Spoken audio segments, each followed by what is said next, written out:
The first episode of Citadel starts off on a train, traveling through the Italian Alps. A woman wearing a red dress walks by a man and rubs up against him. We notice that she takes his wallet when she takes a seat. It's Gregor Jovanovic, the man. When she speaks to a man by the name of Bernard, we discover that the woman is Nadia and that she is a spy. She is told by Bernard that Gregor is in possession of uranium and intends to sell it. A man fumbling with a lighter approaches Nadia from behind and requests a seat next to her. They are clearly familiar with one another based on their cross-language banter. While Mason claims Grace sent him to ensure everything goes according to plan, Nadia claims she is the only person on the job. Mason jumps up from his seat to follow Gregor as he stands up, but Nadia pulls him backwards into a kiss. At that moment, he hadn't seen that Gregor was being followed by another man in a tan suit. Nadia rises and moves after Gregor. Mason appears behind the suited man as he pursues her. They clash as though on cue. While putting on her crimson lipstick, Nadia joins Gregor to the restaurant, pretending to have found Gregor's wallet on the floor. She hands it back to him. After some flirting, she offers to join him and holds him at gunpoint. When he accepts her as Citadel, she requests to be given the bag. He asserts that there is no uranium, so they instead lure Citadel here and send them a message. Mason kicks the man in the suit out of a broken window, ending their altercation. A video of a guy being assaulted and killed is shown to Nadia by Gregor. Clips of what appear to be Citadel's agents killing progressively more victims are shown. Suddenly, the waiters in the dining car turn against Nadia as he shows her a mark on his wrist. She has her gun taken away, while Gregor discusses permanently wiping out Citadel. When Mason enters, it sufficiently deters him from shooting her. The two quickly eliminate all the other participants in the shootout that follows, with Nadia being shot in the process. She informs Mason that the Citadel is being destroyed. At that point, Mason and Nadia both acknowledge they had been lying to one another. They are unable to contact Bernard, and Gregor, who is barely alive, assures them that Manticore will eventually locate them. The train detonates when he takes out a bomb before moving to a hospital in Bellagio, Italy, where Mason awakens to discover his limbs bound to the bed. We see a man lying in water with the red color of an explosion all around him. He cries out for assistance in vain. Mason is unable to remember attacking a surgeon or being on a train that detonated. According to a doctor, he even has trouble remembering his own name. The doctor introduces himself as Kyle Conroe, while displaying his ID and wedding band.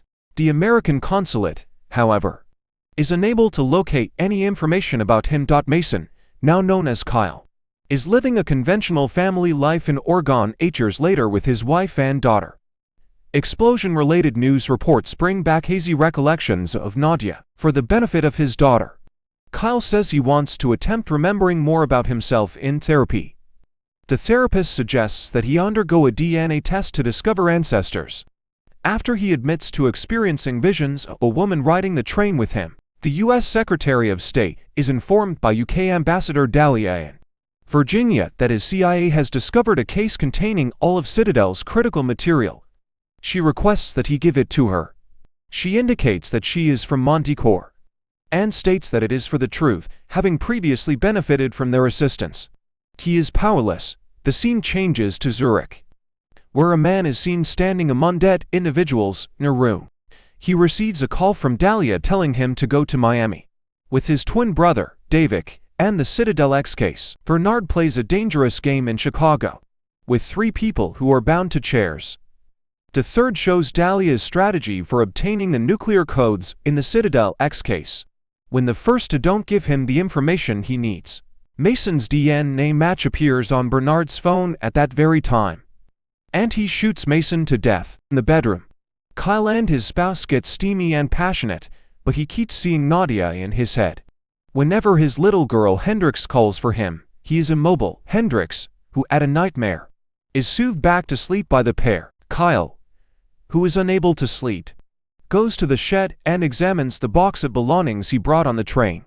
Kyle runs back after receiving a call from Abby warning him that someone is in the house, but Bernard ambushes him on the way. At gunpoint, he forces them all to get into a car. They are all put to sleep by a gas leak. While in another location, Ambassador Dahlia fiercely supports Britain and her actions in an interview.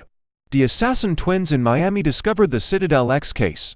She is informed by a staff member that the Davick brothers have the case and are on their way to New York to decipher it. Kyle and Abby are released by Bernard, Joe, and Sandra, Joe's new wife, before Manticore can capture them.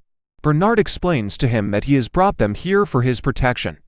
Kyle's true status as a spy is revealed by Bernard, who also introduces Citadel as a group of spies who are neutral in allegiance and who work to ensure the safety of everyone. Before one of their own betrayed them and assisted Manticore, a group founded by the richest families in the world, in destroying Citadel. They had a good reputation. Mason must now assist Bernard in recovering the X case.